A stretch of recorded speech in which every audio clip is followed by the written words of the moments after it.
Algebra 2 Cram, New York State Algebra 2 Regents, Common Core, Basic Graphs of Inverse Trigonometric Functions, Domain of the Inverse Sine of x, or sometimes this is referred to as arcsin of x, Concept number 13.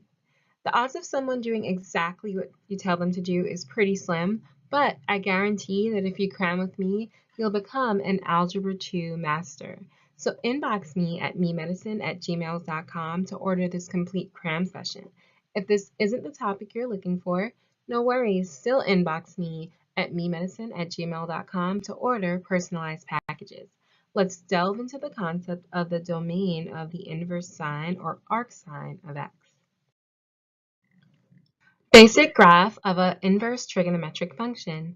Domain of the inverse sine of x. All right, so getting things in order is a secret through cramming through this really well. So before we get into the actual concept, I want to do a little review with you, okay? So here we have our xy Cartesian coordinate plane, and here we see our angle theta. It's an acute angle in standard position. And when I say acute, I mean it's bound by the quadrantal angles 0 degrees and 90 degrees. And what makes it an angle in standard position is the fact that its vertex is at the origin, 0.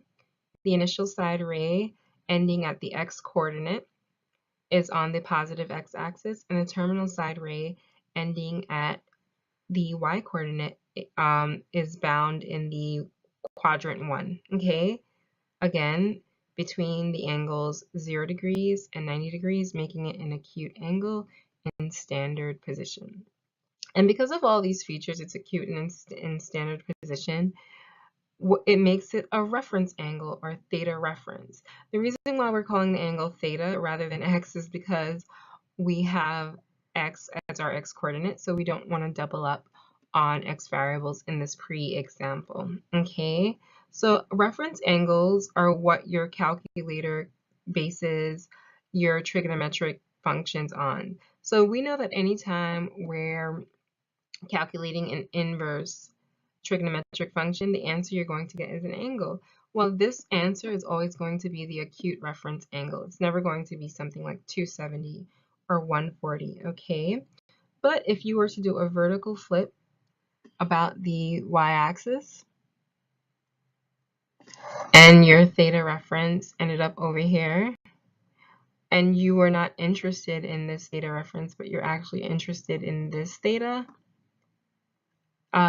the angle in quadrant 2, what you would have to do is subtract the reference angle from 180 degrees because you're subtracting theta reference or theta ref from the extent of quadrant 2. Now, if this angle were flipped diagonally about the origin and translated over into quadrant 3, what you would do is you would add theta reference to the extent of quadrant 2, making this 180 plus theta reference to get this angle, okay? I'm talking about this angle right here. Likewise, if you wanted the reference angle flipped horizontally about the x-axis to wind up in quadrant 4, I'll just show you what I mean by theta reference. There's always going to be like a subscript REF. You would have to take the answer that you get in your calculator, and you would have to subtract it from the extent of quadrant 4, which is 360 degrees. So let's say theta reference was 40 degrees. 360 minus 40 degrees would be 320 degrees, okay? So these are just the conventions for taking the answer that you're getting, which is a reference angle, and establishing the actual angle for quadrants 2, 3, and 4.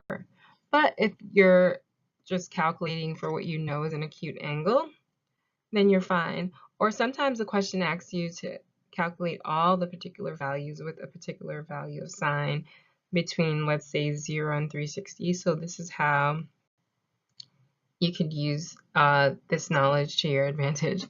But that's not really what I wanted to show you. That's an aside. What I really wanted you to understand is what the inverse sign of a function is. Or sometimes, like I said before, it's called the arcsin or arc cosine, or it's supposed to be an A, arc. Okay, same thing, same difference. Two names for the same concept.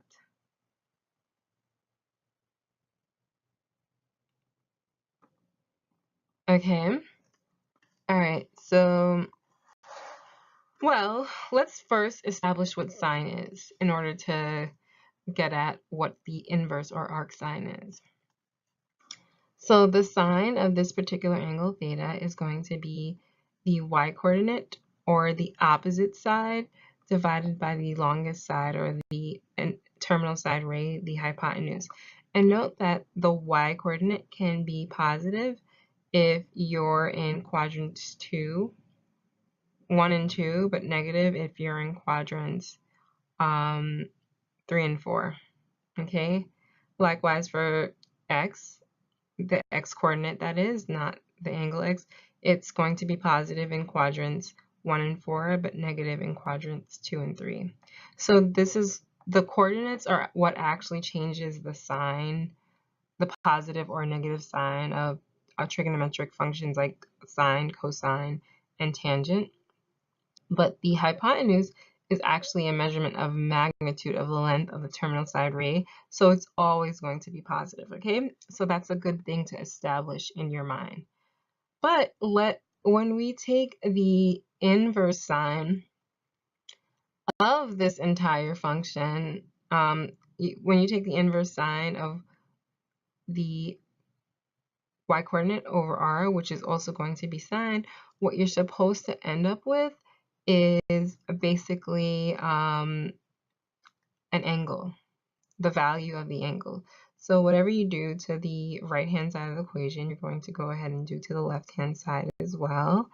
I mean, whatever you do to the left-hand side, you're going to go to and do to the right-hand side as well. And when you evaluate this, the inverse sign automatically cancels the sine function on the right-hand side, and you're left with to evaluate the inverse sign of the y-coordinate over the measurement of the hypotenuse. And evaluating this, which you would have to do in your calculator, either your scientific or graphing calculator, is going to give you a numerical answer. And that numerical answer is going to be the measure of your angle, whether you're in degree mode or radian mode. So in order to know how to put your calculator in degree or radian mode, be sure to order my Cram sessions on how to do just that. Okay, we're not going to get into that here. All right, so now that we've established that, I think it's safe to continue. So our original question is, what is the domain of the function y equals the inverse sine of x, sometimes referred to the arcsine of x? I'll give you a moment to think, and I definitely want you to draw out a graph to explain your reasoning, okay?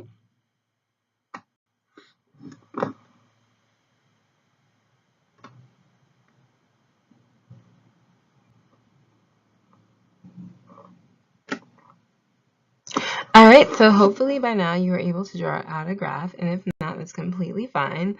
Let's cram through this. Okay, it's not that bad.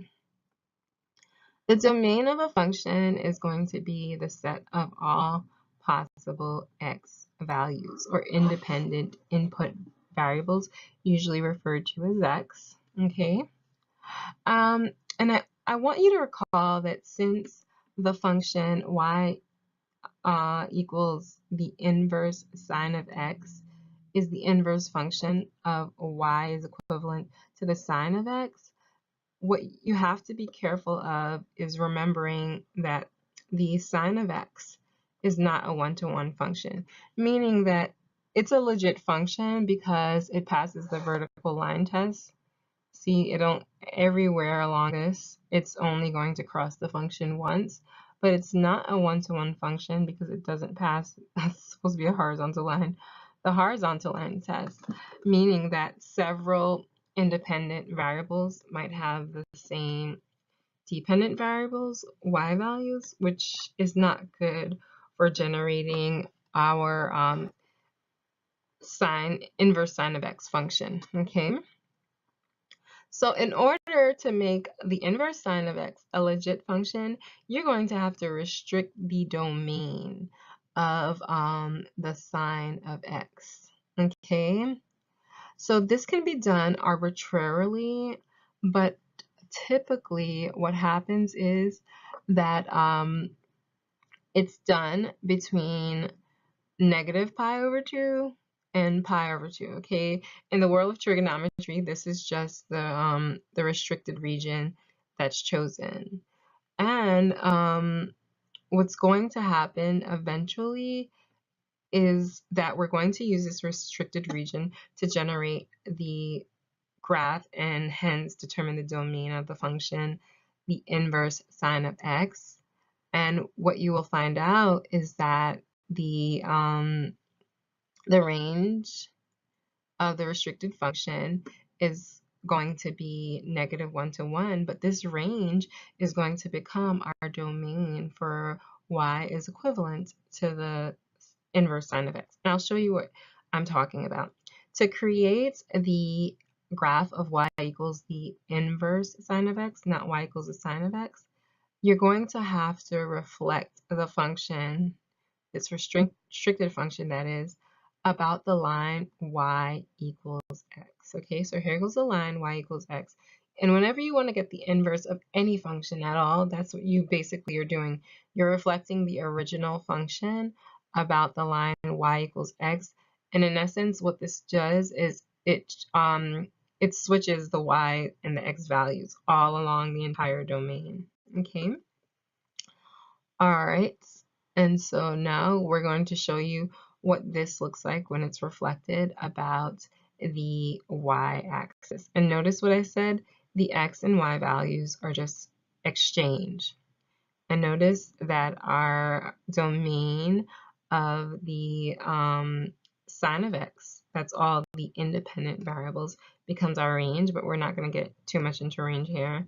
And the range of the sine of x becomes the domain for the inverse function, or the inverse sine or arcsin of x, okay?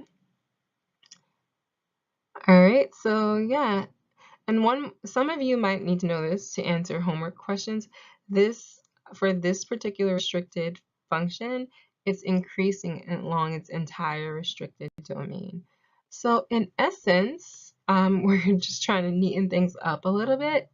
So basically, for y equals in the inverse sine of x, you'll notice that the domain is -1 is less than or equivalent to x is less than or equivalent to 1, okay? That y should be an x, so let's just indicate that.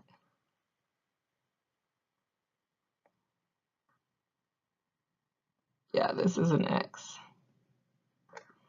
Alrighty. Okay, thanks for sticking with this. Just, break it up into 4-minute chunks, take a break, go eat, have fun, come back, just cram through it, and don't give up. Do not quit. The only rule in life to getting where you want to go is not quitting and finding ways to do things more efficiently. And I'm definitely the key to doing this whole Algebra 2 thing way more efficiently so that you can get on with the rest of your life. All right.